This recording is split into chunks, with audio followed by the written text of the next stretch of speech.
ಮತ್ತೊಂದು ಕಡೆ ಕಾಂಗ್ರೆಸ್ ಪಾಲಿಗೆ ಬಿಸಿತುಪ್ಪವಾಗಿ ಪರಿಣಮಿಸಿದೆ ಚಿನ್ನದ ನಾಡು ಕೋಲಾರ. ಯಾಕಂದ್ರೆ ಕೋಲಾರದಲ್ಲಿ ಯಾರಿಗೆ ಕಾಂಗ್ರೆಸ್ ಟಿಕೆಟ್ ಅನ್ನ ನೀಡಬೇಕು ಅನ್ನುವಂತಹ ಕಗ್ಗಂಟು ಇನ್ನೂ ಕೂಡ ಬಗೆಹರಿದಿಲ್ಲ.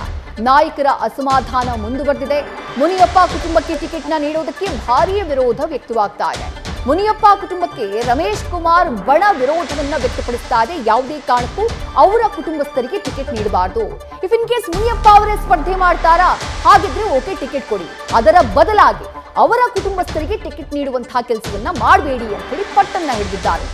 ಒಂದ್ ಕಡೆ ಟಿಕೆಟ್ ಪಡೆಯೋಕೆ ಮುನಿಯಪ್ಪ ಕಸರತ್ತನ್ನ ಮಾಡ್ತಾ ಇದ್ರೆ, ಮತ್ತೊಂದ್ ಕಡೆ ಟಿಕೆಟ್ ನೀಡುವುದಕ್ಕೆ ಹಲವರು ವಿರೋಧವನ್ನ ವ್ಯಕ್ತಪಡಿಸುತ್ತಿದ್ದಾರೆ. ಮತ್ತಷ್ಟು ಡೀಟೇಲ್ಸ್ ನಮ್ಮ ಪ್ರತಿನಿಧಿ ಶಿವಪ್ರಸಾದ್ ನೀಡ್ತಾ ಹೋಗ್ತಾರೆ. ಶಿವಪ್ರಸಾದ್, ಹೇಗೆ ಮೈತ್ರಿ ಅಭ್ಯರ್ಥಿಗಳಿಗೆ ಅಥವಾ ಮೈತ್ರಿ ನಾಯಕರಿಗೆ ಮಂಡ್ಯ ಟಿಕೆಟ್ ಕಗ್ಗಂಟಾಗಿ ಪರಿಣಮಿಸಿದ್ಯೋ, ಅದೇ ರೀತಿ ಕಾಂಗ್ರೆಸ್ ನಾಯಕರಿಗೆ ಕೋಲಾರದ ಚಿಂತೆ ಬಹಳ ದೊಡ್ಡ ಮಟ್ಟದಲ್ಲಿ ಕಾಡ್ತಾ ಇದೆ. ಮುನಿಯಪ್ಪ ಅವರು ಸ್ಪರ್ಧೆ ಮಾಡೋದಕ್ಕೆ ರೆಡಿ ಇಲ್ಲ, ಬಟ್ ಅವರ ಕುಟುಂಬಸ್ಥರಿಗೆ ಕೊಡೋದಕ್ಕೆ ಈ ಪರಿಯ ವಿರೋಧ ಯಾವ ಕಾರಣಕ್ಕಾಗಿ ಅಂತ ಹೇಳಿ.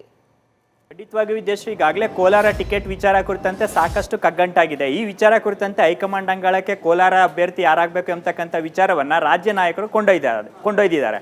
ಪ್ರಮುಖವಾಗಿ ಕೋಲಾರ ಟಿಕೆಟ್ ವಿಚಾರ ಕುರಿತಂತೆ ಏನಕ್ಕೆ ಇಷ್ಟೊಂದು ಕಗ್ಗಂಟಾಗಿದೆ ಅಂತಕ್ಕಂಥ ವಿಚಾರವನ್ನು ನಾವು ನೋಡೋದಾದ್ರೆ, ಪ್ರಮುಖವಾಗಿ ಈಗಾಗಲೇ ರಮೇಶ್ ಕುಮಾರ್ ಅವರಿರ್ಬೋದು ಮತ್ತೆ ಮುನಿಯಪ್ಪ ಅವರ ನಡುವಿನ ಶೀತಲ ಸಮರ ಈವರೆಗೂ ಕೂಡ ಮುಂದುವರೆದಿದೆ.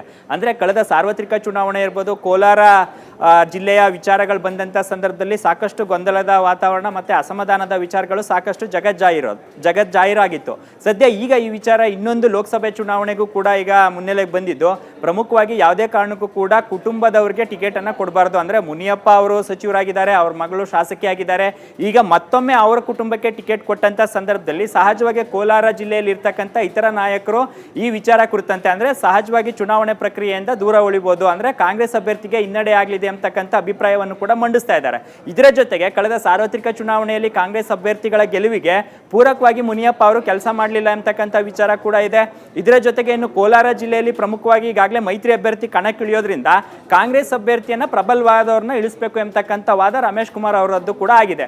ಈ ವಿಚಾರ ಕುರಿತಂತೆ ಈಗಾಗಲೇ ರಾಜ್ಯ ನಾಯಕರ ಗಮನಕ್ಕೆ ತಂದಿದ್ದು, ಪ್ರಮುಖವಾಗಿ ಮೈತ್ರಿ ಅಭ್ಯರ್ಥಿಯನ್ನ ಮಣಿಸಬೇಕಾದಂಥ ಸಂದರ್ಭದಲ್ಲಿ ಪ್ರಬಲ ಅಭ್ಯರ್ಥಿಯ ಜೊತೆಗೆ ಸರ್ವಸಮ್ಮತವಾದಂಥ ಅಭ್ಯರ್ಥಿಯನ್ನ ಕೋಲಾರ ಲೋಕಸಭಾ ಚುನಾವಣೆ ಅಖಾಡಕ್ಕೆ ಇಳಿಸಬೇಕು ಎಂಬತಕ್ಕಂಥ ಅಭಿಪ್ರಾಯವನ್ನು ಕೂಡ ವ್ಯಕ್ತಪಡಿಸಿದ್ದಾರೆ. ಸದ್ಯ ಈವರೆಗೂ ಕೂಡ ರಮೇಶ್ ಕುಮಾರ್ ಅವರು ಇರ್ಬೋದು ಮತ್ತೆ ಮುನಿಯಪ್ಪ ಅವರ ನಡುವಿನ ಅಗ್ಗಜಗ್ಗಾಟ ಮುಂದುವರೆದಿದ್ದು, ಕೋಲಾರ ಅಭ್ಯರ್ಥಿಯ ಆಯ್ಕೆ ವಿಚಾರ ಕುರಿತಂತೆ ಈಗಾಗಲೇ ಹೈಕಮಾಂಡ್ ವಿವೇಚನೆಗೆ ಬಿಡಲಾಗಿದೆ. ಪ್ರಮುಖವಾಗಿ ಮುನಿಯಪ್ಪ ಅವರ ಹೇಳ್ದಂಥವ್ರಿಗೆ ಟಿಕೆಟ್ ಕೊಡ್ತಾರಾ, ಇಲ್ಲ ರಮೇಶ್ ಕುಮಾರ್ ಅವರ ಆಗ್ರಹದಂತೆ ಅಲ್ಲಿ ಸ್ಥಳೀಯ ಅಭ್ಯರ್ಥಿಯನ್ನ ಕಣಕ್ಕಿಳಿಸ್ತಾರೆ ಅಂತಕ್ಕಂಥ ಚರ್ಚೆಗಳು ಕೂಡ ಶುರುವಾಗಿದ್ದಾವೆ.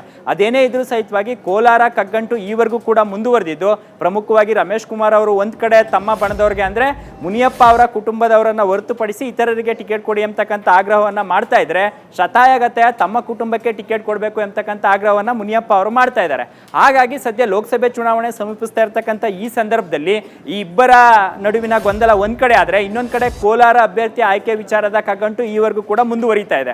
ಹಾಗಾಗಿ ಸದ್ಯ ಹೈಕಮಾಂಡ್ ನಾಯಕರು ಯಾವ ಅಭಿಪ್ರಾಯವನ್ನ ಅಂದ್ರೆ ಯಾವ ಅಭ್ಯರ್ಥಿಯನ್ನ ಸೂಚಿಸ್ತಾರೆ ಅಂತಕ್ಕಂಥ ವಿಚಾರದ ಜೊತೆಗೆ ಇತರ ರಾಜ್ಯ ಕಾಂಗ್ರೆಸ್ನ ನಾಯಕರು ಕೋಲಾರ ಅಭ್ಯರ್ಥಿಯ ಆಯ್ಕೆ ವಿಚಾರ ಕುರಿತಂತೆ ಏನಾದ್ರೂ ಬೇರೆ ಪರ್ಯಾಯವಾಗಿ ಆಲ್ಟರ್ನೇಟಿವ್ ಅಭ್ಯರ್ಥಿಯನ್ನ ಕಣಕ್ಕಿಳಿಸೋದ್ರ ಬಗ್ಗೆನೂ ಕೂಡ ಯೋಚನೆ ಮಾಡ್ತಾ ಇದ್ದಾರೆ ಅಂತಕ್ಕಂಥ ಮಾಹಿತಿ ಲಭ್ಯವಾಗ್ತಾ ಇದೆ. ಹಾಗಾಗಿ ಸದ್ಯ ಕೋಲಾರ ಕಗ್ಗಂಟು ಈವರೆಗೂ ಕೂಡ ಮುಂದುವರಿತಾ ಇದೆ.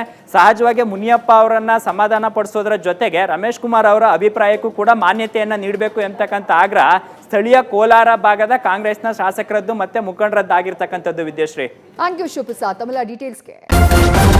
ನ್ಯೂಸ್ ಫಸ್ಟ್ ನಿರ್ಭೀತಿಯಿಂದ ನಿಮ್ಮ ಪರವಾಗಿ.